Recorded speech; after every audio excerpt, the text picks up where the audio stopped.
So hello traders, welcome back to my YouTube channel Raghu FX trading. तो जैसा कि मैंने आपको पहले एक बार लाइव स्ट्रीम में बताया कि हम जो है इस चैनल पे अब बिल्कुल बेसिक से लेकर एडवांस तक ट्रेडिंग सीरीज कंटिन्यू करेंगे। तो उस सीरीज का जो है ये फर्स्ट वीडियो है। इस वीडियो में हम क्या डिस्कस करेंगे, जब भी जैसा कि मैंने आपको बताया कि हम मार्केट में एंटर करेंगे ट्रेड करने के लिए, तो मार्केट में एंटर करने से पहले हमें एक चीज़ पता होनी चाहिए, वो है कि हम कौन से मार्केट में ट्रेड करेंगे या फिर हमारे लिए कौन सा मार्केट ट्रेड करने के लिए बेटर है। दो जो डिफरेंस मैं इस वीडियो में लेके आया हूँ, फॉरेक्स और इंडियन मार्केट के बीच में लेके आया हूँ।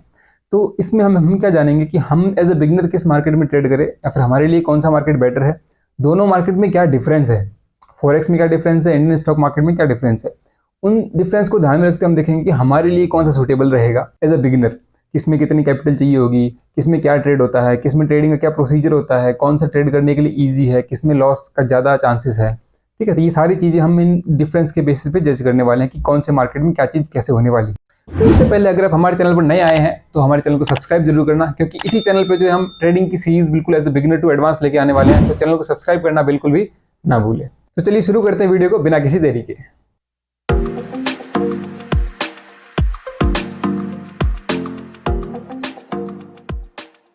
सबसे पहले अब मैं फॉरेक्स के बारे में बताऊं आपको। फॉरेक्स फॉरेन एक्सचेंज, दो वर्ड से मिलकर बना हुआ, फॉरेन प्लस एक्सचेंज। तो फॉरेन एक्सचेंज की जो फॉरेन की जो करेंसीज होती है उनकी एक्सचेंज पे हम फॉरेक्स में ट्रेड करते हैं। ठीक है, और इंडियन मार्केट जो इंडिया का अपना निफ्टी है, बैंक निफ्टी है, या फिर इंडिया में जो कंपनीज हैं उन सब का जो स्टॉक्स है उनमें जो ट्रेडिंग होती है वो सब जो है इंडियन मार्केट ट्रेडिंग के अंदर आती है। ठीक है, तो ये हो गया मेन फॉरेक्स और इंडियन मार्केट। अब हम दोनों को कंपेयर करने वाले हैं कि एज ए बिगिनर हमारे लिए कौन से मार्केट में ट्रेड करना बेटर है। ठीक है, आपको अगर दोनों मार्केट में बिल्कुल किसी एक का भी नॉलेज नहीं है, कोई दिक्कत नहीं है, हम दोनों को कंपेयर करेंगे, जो बेस्ट रहेगा मैं बताऊंगा आपको, उसी मार्केट में हम आगे कंटिन्यू करेंगे, उसी मार्केट में हम ट्रेड करेंगे। ठीक है, तो सबसे पहले मैं फॉरेक्स के बारे में बताऊंगा कि फॉरेक्स में क्या होता है कि आप कम कैपिटल से ट्रेड कर सकते हो। ठीक है, वहीं अगर इंडियन मार्केट की बात करें तो इंडियन मार्केट में ट्रेड करने के लिए हमें कैपिटल ज़्यादा चाहिए होती है as compare to forex. Forex के 4-5 गुना कैपिटल हमें इंडियन मार्केट में चाहिए होती है एज अ बिगनर ट्रेड करने के लिए, और same as a beginner forex में ट्रेड करने के लिए बहुत ही कम कैपिटल में स्टार्टिंग कर सकते हैं। तो एज ए स्टूडेंट जब आप ट्रेडिंग शुरू करने वाले हैं या फिर एज ए प्रोफेशनल आप ट्रेडिंग शुरू करेंगे, तो कोई नहीं चाहता कि मैं सबसे स्टार्टिंग में जो है मैक्सिमम अपनी कैपिटल 1,50,000 या फिर बड़ी कैपिटल इन्वेस्ट करूं और उसमें कुछ लॉस खा जाऊं। तो स्टार्टिंग में बड़ी कैपिटल इन्वेस्ट करने के लिए कोई नहीं चाहता।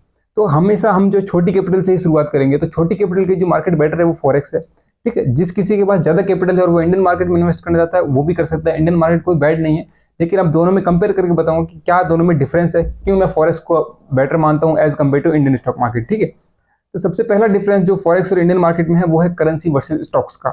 ठीक है, फॉरेक्स मार्केट में क्या होता है, फॉरेक्स मार्केट में हम करेंसी को ट्रेड करते हैं। करेंसी जैसे यूरोप की करेंसी यूरो है, या फिर यूएस डॉलर है, ब्रिटिश पाउंड है, जापानीज येन है, ये सब करेंसीज है। ठीक है, करेंसी पेयर में हम फॉरेक्स में ट्रेड करते हैं। करेंसी पेयर जैसे यूरो यूएसडी, जीबीपी यूएसडी, ठीक है, जीबीपी जेपीवाई, ये करेंसी पेयर होता है। इनमें ट्रेडिंग जो होती है वो फॉरेक्स में होती है। ठीक है, सिमिलरली इंडियन स्टॉक मार्केट में क्या होता है, इंडियन स्टॉक मार्केट में जो कंपनीज इंडिया के अंडर रजिस्टर्ड है, ठीक है, जैसे अडानी है, रिलायंस है, ठीक है, टाटा पावर, टाटा मोटर, महिंद्रा, ये सब कंपनी जो इंडियन मार्केट में लिस्टेड है, इन कंपनी के जो स्टॉक्स होते हैं उनमें हम ट्रेड कर सकते हैं। ठीक है, सेकंडली जो इंडेक्स होता है निफ्टी 50 है, इंडिया की टॉप 50 कंपनीज है वो निफ्टी 50 में आती है। ठीक है, इंडिया की जो बैंकिंग सेक्टर की कंपनीज है वो बैंक निफ्टी में आती है। ठीक है, तो निफ्टी है, बैंक निफ्टी है, फिन निफ्टी है, तो ये जो इंडेक्सेस हैं इनमें ट्रेड कर सकते हैं, और स्टॉक्स के अंदर खुद स्टॉक्स में जो जिस कंपनीज के स्टॉक्स लिस्टेड है उन कंपनीज के स्टॉक्स में ट्रेड कर सकते हैं। तो पहला मेजर डिफरेंस ये हो गया कि फॉरेक्स जो है फॉरेन एक्सचेंज है, इसमें जो है करेंसी पेयर्स में ट्रेड की जाती है। सेकेंडली इंडियन मार्केट है वो सिर्फ इंडिया का मार्केट है, इसमें हमेशा इंडिया में जो लिस्टेड कंपनीज है उनमें ट्रेड की जाती है, एज वेल एज जो इंडेक्सेस है निफ्टी, बैंक निफ्टी, फिन निफ्टी वगैरह, इनमें ट्रेड की जाती है। ये हो गया पहला डिफरेंस। ठीक है, सेकंड डिफरेंस अगर हम बात करें वो है मार्केट साइज। ठीक है, मार्केट साइज जो फॉरेक्स का जो मार्केट है और इंडियन मार्केट है, दोनों के मार्केट साइज में क्या डिफरेंस है। तो मैं बताना चाहूंगा आपको कि फॉरेक्स का जो मार्केट है, फॉरेक्स एक ग्लोबल मार्केट है। ठीक है, ये 24 आवर्स डे चलता है, और 24 आवर्स डे चलने के साथ साथ ये जो ग्लोबल मार्केट है ये पूरे वर्ल्ड का सबसे बड़ा मार्केट है फॉरेक्स। ठीक है, सब पूरे वर्ल्ड का सबसे बड़ा मार्केट साइज फॉरेक्स का है। फॉरेक्स अगर मार्केट साइज के हिसाब से बात करें तो पूरे वर्ल्ड का नंबर 1 मार्केट है मार्केट साइज के हिसाब से। इसमें जो है ट्रिलियन ऑफ डॉलर्स की ट्रेडिंग होती है पर डे के बेसिस पे। तो आप अंदाजा लगा सकते हैं कि कितना बड़ा जो है इसका मार्केट साइज है फॉरेक्स का, क्योंकि ये ग्लोबल मार्केट है। इसमें ऑल ओवर वर्ल्ड में कोई भी अगर ट्रेड करना चाहे तो वो कहीं से भी फॉरेक्स में ट्रेड कर सकता है। ठीक है, सेम अगर इंडियन मार्केट की बात करें तो इंडियन मार्केट का मार्केट साइज इतना बड़ा नहीं है, क्योंकि इंडियन मार्केट में हम जो है बाहर के बंदे या फिर कोई फॉरेन के इन्वेस्टर जो इंडिविजुअल इन्वेस्टर है वो इन्वेस्ट नहीं कर सकते। ठीक है, फॉरेक्स के जो इंस्टीट्यूशनल इन्वेस्टर है वो अलाउड होता है इंडियन मार्केट में इन्वेस्ट करने के लिए, लेकिन फॉरेक्स का इंडिविजुअल फॉरेन का जो इंडिविजुअल इन्वेस्टर जो इंडियन मार्केट में इन्वेस्ट करना चाहता हो तो वो नहीं कर सकता। ठीक है, इंडियन मार्केट में केवल जो इंडिया के इन्वेस्टर है वो इन्वेस्ट कर सकते हैं। इसी वजह से जो है इंडियन मार्केट का जो मार्केट साइज छोटा है, एंड जो फॉरेन का मार्केट फॉरेक्स है, फॉरेन एक्सचेंज का, उसका मार्केट साइज बहुत बड़ा है। ठीक है, सेकंड चीज, इंडियन मार्केट का मार्केट साइज छोटा क्यों? क्योंकि इसमें लिमिटेड आवर्स की ट्रेडिंग मिलती है। ठीक है, ट्रेडिंग टाइम लिमिटेड होता है, फॉरेक्स 24 आवर चलता है। थर्ड अगर हम बात करेंगे वो है रेगुलेटरी बॉडीज, रेगुलेटरी बॉडीज। तो रेगुलेटरी बॉडीज जो है इंडियन रेगुलेटरी बॉडीज, जैसे दोनों मार्केट को कौन रेगुलेट करता है? ठीक है, अगर हम फॉरेक्स की बात करें तो फॉरेक्स को जो इंटरनेशनल मॉनेटरी फंड है IMF, bank of international settlement, IMF और bank of international settlement BIS, IMF और BIS जो है फॉरेक्स को रेगुलेट करते हैं। ये जो है अलग अलग गाइडलाइंस निकालते हैं फॉरेक्स के रिगार्डिंग जो भी होती है, और फॉरेक्स के स्टैंडर्ड्स वगैरह वो सब यही डिसाइड करते हैं, IMF और BIS। सिमिलरली इंडियन मार्केट को कौन रेगुलेट करता है? इंडियन मार्केट को रेगुलेट करता है आपने सेबी, सेबी का नाम सुना होगा आपने ना, security and exchange board of India. SEBI जो है इंडियन मार्केट के लिए रूल्स एंड रेगुलेशन या फिर जो भी इनमें जो गाइडलाइंस निकालनी होती है वो सेबी देखती है, एंड फॉरेक्स मार्केट के लिए जो है IMF और BIS ये दोनों देखती हैं। तो ये तीसरा डिफरेंस हो गया रेगुलेटरी बॉडीज का। ठीक है, चौथा हम बात करेंगे, चौथा और मेजर डिफरेंस सबसे मेन वो है ट्रेडिंग आवर्स। ठीक है, अब ट्रेडिंग आवर्स क्या होता है? ट्रेडिंग आवर्स जैसे बोल सकते हो कि कितने टाइम तक जो है दिन में मार्केट चलता है। ठीक, तो फॉरेक्स का मार्केट है वो दिन में 24 घंटे चलता है, 24 आवर्स पर डे इसका ट्रेडिंग आवर्स है। एंड सिमिलरली अगर इंडियन मार्केट की बात करें तो इंडियन मार्केट सिर्फ 9 बजे से लेकर 3 बजे तक, 9:15 मॉर्निंग में स्टार्ट होता है एंड 3:30 इवनिंग में जो है एंड हो जाता है। तो 9:15 मॉर्निंग से लेकर 3:30 इवनिंग के बीच में ही इंडियन मार्केट चलता है, इतना इसका ट्रेडिंग आवर्स का टाइम है। और फॉरेक्स का देखा जाए तो फॉरेक्स का मॉर्निंग से लेके पूरा इवनिंग नाइट, मतलब 24 आवर्स पर डे जो है फॉरेक्स का ट्रेडिंग आवर्स है। तो फॉरेक्स में आप अगर ट्रेड करना चाहो तो किसी भी टाइम कर सकते हो, सुबह शाम दिन में रात में कभी भी फॉरेक्स में ट्रेड कर सकते हो। लेकिन अगर कोई इंडियन मार्केट में ट्रेड करना है तो आपको ट्रेडिंग आवर्स को लिमिटेड करना होगा, क्योंकि 9 बजे मार्केट ओपन होता है, 9:15 में, उसके बाद ही आप ट्रेड कर सकते हो, कोई ऑर्डर लगा सकते हो, कोई चलती पोजीशन को बंद कर सकते हो। और 3:30 बजे मार्केट बंद हो जाता है। मार्केट क्लोज होने के बाद में जो है आप कोई भी ऑर्डर एग्जीक्यूट नहीं कर सकते मार्केट में। अगर आपकी ओपन पोजीशन है उसको बंद भी नहीं कर सकते आप, और अगर आपकी कोई पोजीशन नहीं है, पोजीशन लेना चाहते हैं तो वो भी 3:30 के बाद आप नहीं एग्जीक्यूट कर सकते। ठीक है, तो ये मेजर डिफरेंस है ट्रेडिंग आवर्स का। अब ट्रेडिंग आवर्स मेन रोल क्या प्ले करता है? जैसे मैं मान लो एक स्टूडेंट हूँ, मैं मार्केट में इन्वेस्ट करना चाहता हूँ, ट्रेड करना चाहता हूँ। ठीक है, फिर मैं देखता हूँ कि मुझे इंडियन मार्केट अच्छा लग रहा है तो मैं इंडियन मार्केट में ही ट्रेड करूंगा। ठीक है, मैं स्टूडेंट, मैं कॉलेज गोइंग स्टूडेंट हूँ, मेरे सुबह 9 बजे कॉलेज लगता है, मैं 4 बजे वापस आता हूँ, तो क्या मैं इंडियन मार्केट में इन्वेस्ट कर पाऊंगा?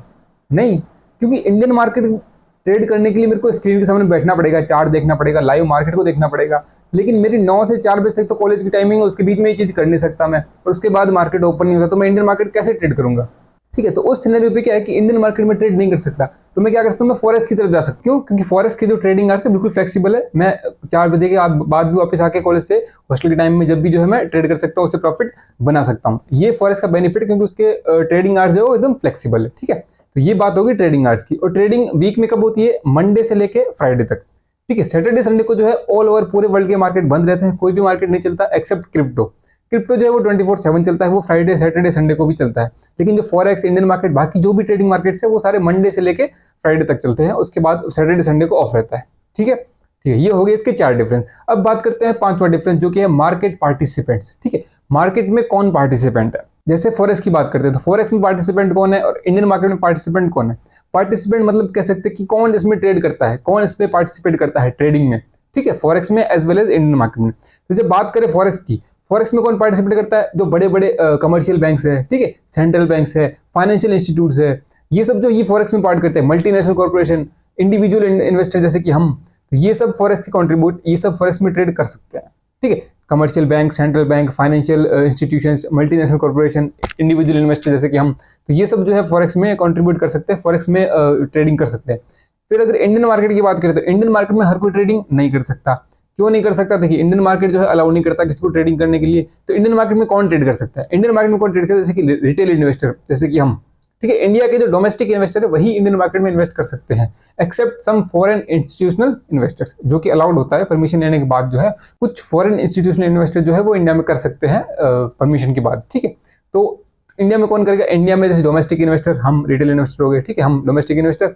सेकंड, जैसे इंस्टीट्यूशनल इन्वेस्टर, जैसे कि जैसे बोल सकते हैं कि म्यूचुअल फंड कंपनीज, ठीक है, या फिर इंश्योरेंस कंपनीज, ये जो है ये इंस्टीट्यूशनल इन्वेस्टर है इंडियन मार्केट के।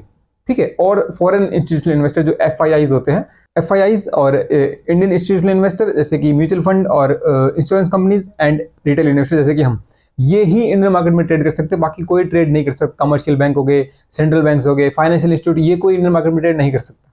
ठीक है, ये सिर्फ फॉरेक्स में ट्रेड कर सकता है। फॉरेक्स में सबको अलाउ होता है ट्रेड करने के लिए, लेकिन इंडियन मार्केट नहीं करता अलाउ। ठीक है, ये डिफरेंस है इंडियन मार्केट और फॉरेन मार्केट के पार्टिसिपेंट्स में। ठीक, कौन किसमें पार्टिसिपेंट कर सकता है। नेक्स्ट, सिक्स्थ और मेजर फैक्टर जो है मार्केट की वॉलेटिलिटी। ठीक है, मार्केट की वॉलेटिलिटी क्या होती है, जैसे कभी मार्केट चलता है तो एक ट्रेंड में चलता है, वो मार्केट का अप ट्रेंड हो गया। वही अगर मार्केट डाउन में आ रहा है तो वो उसका डाउन ट्रेंड हो गया। जैसे एक ही ट्रेंड में चल रहा है वो, तो अप ट्रेंड डाउन ट्रेंड तो ठीक है, लेकिन वॉलेटाइल मार्केट क्या होता है? वॉलेटाइल होता है जो मार्केट में ups down ups down ups down आते रहते हैं, वो होता है वॉलेटाइल मार्केट, जिसमें वॉलेटिलिटी बहुत ज्यादा होती है। ठीक है, तो वॉलेटिलिटी दोनों में किस में ज्यादा होती है? जैसे कि फॉरेक्स है, वर्ल्ड का लार्जेस्ट मार्केट है और 24/7 ट्रेड होता है, तो मार्केट साइज ज्यादा होने के कारण इसमें वॉलेटिलिटी बहुत ज्यादा होती है फॉरेक्स मार्केट में। ठीक है, सिमिलरली वॉलेटिलिटी इंडियन मार्केट में भी ज्यादा होती है। इंडियन मार्केट में क्यों ज्यादा होती है? क्योंकि इंडियन मार्केट जो है लिमिटेड टाइम के लिए ओपन होता है। ठीक है, 9 to 3 ओपन होगा, तो जितनी भी इसमें ट्रेडिंग होनी होगी वो 9 से 3 के बीच में ही होगी। तो कम टाइम में ज्यादा ट्रेडिंग होगी तो वो ऑब्वियसली वॉलेटाइल होगा, उसमें मूवमेंट ज्यादा रहेगा मार्केट में। ठीक है, तो वॉलेटिलिटी के केस में फॉरेक्स और इंडियन मार्केट दोनों में ही अच्छी वॉलेटिलिटी रहती है। जितनी वॉलेटिलिटी अच्छी रहेगी उतने अपने प्रॉफिट के चांस बढ़ेंगे, क्योंकि हमें मार्केट में अप्स एंड डाउन ही चाहिए, हमें एक साइडवेज मार्केट नहीं चाहिए। ठीक है, अगर पोजीशन रिवर्स होगी तो वहां फंस जाता है बंदा। ठीक है, तो हमें वॉलेटाइल मार्केट, जितना वॉलेटाइल मार्केट होगा उतना अपना प्रॉफिट अच्छा होगा। तो वॉलेटिलिटी के केस में दोनों मार्केट बहुत ही अच्छे होते हैं। ठीक है, फॉरेक्स मार्केट की वॉलेटिलिटी किस पे डिपेंड रहती है? फॉरेक्स मार्केट डिपेंड रहती है इकोनॉमिकल इंडिकेटर्स हो गए। ठीक है, इकोनॉमिक इंडिकेटर्स या फिर geopolitical events, interest rate changes. जब इंटरेस्ट रेट में चेंज होता है तो मार्केट में वॉलेटिलिटी बहुत ज्यादा हो जाती है। ठीक है, एंड मार्केट का सेंटीमेंट जो ट्रेडर वगैरह देखते हैं वो, इन केस से जो है फॉरेक्स का वॉलेटिलिटी जो है डिसाइड रहती है। सिमिलरली इंडियन स्टॉक मार्केट की वॉलेटिलिटी कौन डिसाइड करता है? इंडियन मार्केट की वॉलेटिलिटी जो है, जैसे डोमेस्टिक फैक्टर सच एज की कंपनी की परफॉर्मेंस कैसी है। जैसे आज मान लो टाटा का जो है क्वार्टर का रिजल्ट आया, प्रॉफिट का रिजल्ट आया, तो उसका प्रॉफिट अच्छा हुआ तो उस दिन उसका स्टॉक जंप करेगा, तो उस दिन वॉलेटिलिटी जो है वो कंपनी की परफॉर्मेंस के बेस पे इंडियन मार्केट की वॉलेटिलिटी रहती है। ठीक है, सेकेंडली इकोनॉमिक इंडिकेटर्स, जैसे गवर्नमेंट की कोई पॉलिसी आ गई या फिर गवर्नमेंट न्यूज में कुछ बोल दिया, लॉकडाउन लगे तो मार्केट क्रैश हो गया, ऐसे ऐसे ऐसे केस में जो है वॉलेटिलिटी बढ़ जाती है, जब गवर्नमेंट पॉलिसी के कारण और इन्वेस्टर का सेंटीमेंट। जितने ज्यादा इन्वेस्टर किसी स्टॉक में बाइंग सेलिंग आती है तो उस टाइम पे वॉलेटिलिटी ज्यादा है। ठीक है, अब जो है लास्ट डिफरेंस सेवंथ है, वो है कि trading instrument.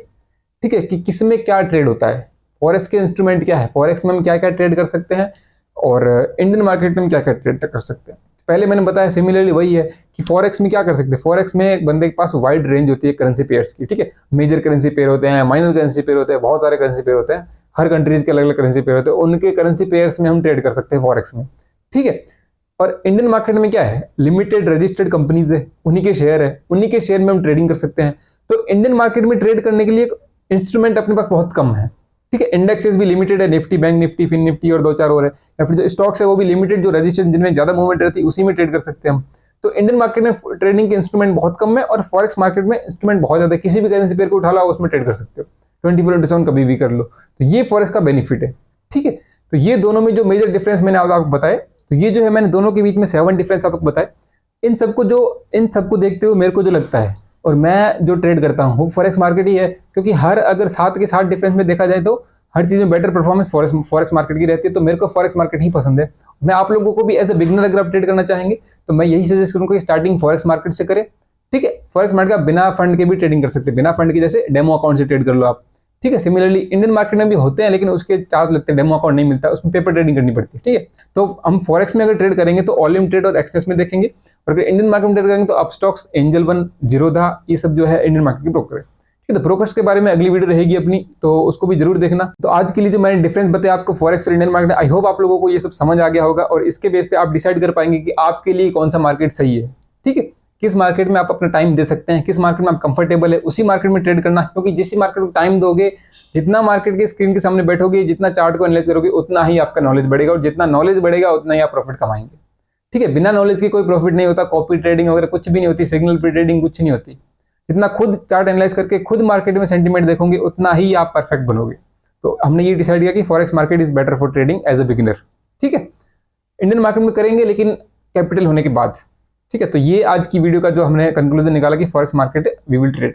Okay, thank you so much. I hope video आपको अच्छी लगी होगी, तो वीडियो को लाइक जरूर करिए। एंड एक चीज मैं बोलूंगा कि अगर आपके जो कलीग्स है या फिर फ्रेंड जो भी मार्केट में इन्वेस्टमेंट शुरू करना चाहते हैं, ठीक है, एज अ बिगिनर, तो आप ये उन्हें शेयर कर सकते हैं। वो अपने चैनल को सब्सक्राइब करके अपनी वीडियोस ट्रेडिंग सीरीज की मैंने अलग से प्लेलिस्ट बना रखी है, तो वहां से वो देख सकते हैं। और इस वीडियो के डिस्क्रिप्शन में मैं व्लॉग डाल रहा हूँ एक, कि फॉरेक्स और इंडियन मार्केट में क्या क्या डिफरेंस है, तो ये सारी चीज़ें मैंने वीडियो में बताई, उस व्लॉग में मैं रिटर्न फॉर्मेट रखूंगा, तो आप अगर वो व्लॉग पढ़ना चाहे तो वो भी पढ़ सकते हैं, इसी के डिस्क्रिप्शन में डालूंगा उसका लिंक। ठीक है, तो ये आज की वीडियो रही अपनी। Thank you so much. अपने फ्रेंड को शेयर जरूर करना, और उन्हें भी अगर वो भी मार्केट में आना चाहे तो मोस्ट वेलकम है, हम उन्हें भी साथ लेके चलेंगे, एक यूट्यूब फैमिली क्रिएट करेंगे। ठीक है, so thank you so much guys, wait for the next video.